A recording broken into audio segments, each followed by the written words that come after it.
Tuhan siapakah yang benar-benar nyata?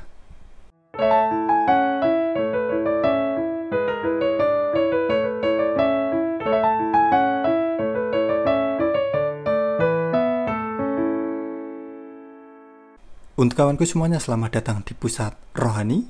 Damai Tuhan kita Yesus Kristus beserta kita semuanya. Jika ya hendaklah kamu katakan ya, jika tidak hendaklah kamu katakan tidak. Apa yang lebih daripada itu berasal dari si jahat. Nah, disclaimer terlebih dahulu, kita ngomongin iman Kristen dan Alkitab, tidak ada ngomongin di luar itu. Oke? Nah, Tuhan siapakah yang benar-benar nyata dan ada?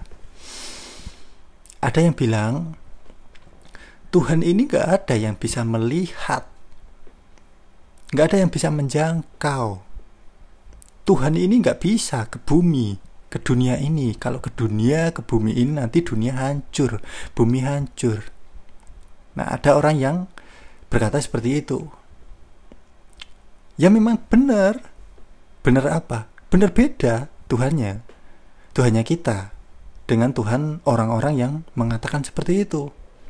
Karena Tuhannya kita bisa ke dunia, ke bumi, dengan caranya seperti apa pasti bisa. Datang ke dunia, datang ke bumi, dunia yang dia ciptakan, bumi yang dia ciptakan.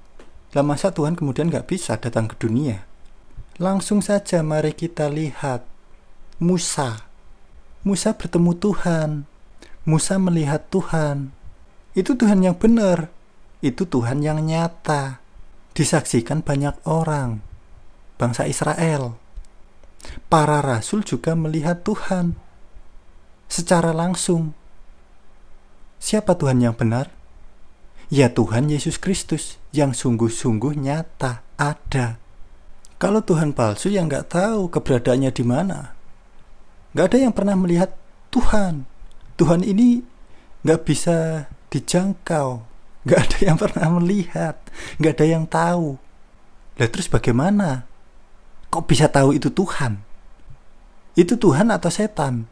Contoh, Tuhan menampakkan diri di Gunung Sinai. Keluaran pasal ke-19. Teman-teman bisa baca secara lengkap di situ. Kemudian di Keluaran pasal ke-20. Tuhan memberikan ke-10 firman. 10 perintah Tuhan. Nah, kalau Tuhannya Musa, Tuhannya Israel, Tuhannya orang Kristen tahu itu apa ke-10 firman, 10 perintah Tuhan. Kalau pengikut Tuhan-Tuhan palsu, nabi-nabi palsu, nggak tahu apa itu ke-10 firman, 10 perintah Tuhan. Hanya mengklaim, oh, sok-sokan tahu, sok-sok ngerti, tetapi nggak tahu apa-apa. Tuhannya sendiri sudah beda. Tuhannya nggak pernah ke dunia. Nggak bisa datang ke dunia. Nggak ada yang pernah melihat. Nggak tahu keberadaannya di mana. Jadi sangat jelas sekali ya. Tuhannya Musa, Tuhannya Israel, Tuhannya orang Kristen sangat berbeda sekali dengan Tuhan-Tuhan yang lain. Contoh lagi di Keluaran pasal ke-14 mengenai Musa, Israel menyeberangi laut Teberau. Teman-teman bisa baca di situ secara lengkap. Di ayat ke-21 mari kita baca. Lalu Musa mengulurkan tangannya ke atas laut, dan semalam-malaman itu Tuhan menguakkan air laut dengan perantaraan angin timur yang keras, membuat laut itu menjadi tanah kering, maka terbelahlah air itu. Tuhan sendiri yang turun tangan, membantu umatnya. Ini Tuhan yang nyata, Tuhan yang benar-benar ada gitu loh. Bukan Tuhan hayalan, yang gak tahu keberadaannya di mana, yang gak bisa dilihat. Gak tahu Tuhan macam apa seperti itu.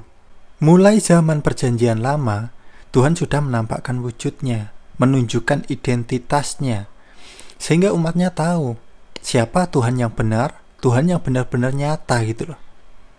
Bukan Tuhan hayalan, Tuhan angan-angan, hasil imajinasi seseorang. Dan kita tahu Tuhan di perjanjian lama menunjukkan dirinya berupa sosok-sosok ilahi, awan, api, dan kemudian di perjanjian baru sangat jelas Tuhan menampakkan wujudnya, identitasnya dengan sangat-sangat jelas sekali. Mari kita baca di Injil Yohanes pasal ke-1 ayat ke-14. Firman itu telah menjadi manusia. Nah, sang firman ini yang di perjanjian lama yang ditemui Musa, para nabi, bangsa Israel, berupa sosok-sosok ilahi atau biasa yang disebut dengan teofani. Kemudian di perjanjian baru, sang firman yang di perjanjian lama ini menjadi manusia.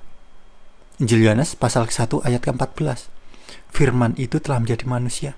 Sangat jelas, bisa dilihat dengan mata, bisa dipegang, bisa didengarkan firman-Nya secara langsung. Nah, jadi di sini teman-teman harus bisa membedakan mana Tuhan yang benar dengan Tuhan-Tuhan palsu. Hasil imajinasi seseorang yang kemudian ajaran-ajarannya pun sangat berbeda dengan Tuhannya Musa, Tuhannya Israel, Tuhannya orang Kristen. Sangat berbeda sekali gitu loh. Ajaran-ajarannya semuanya sangat berbeda.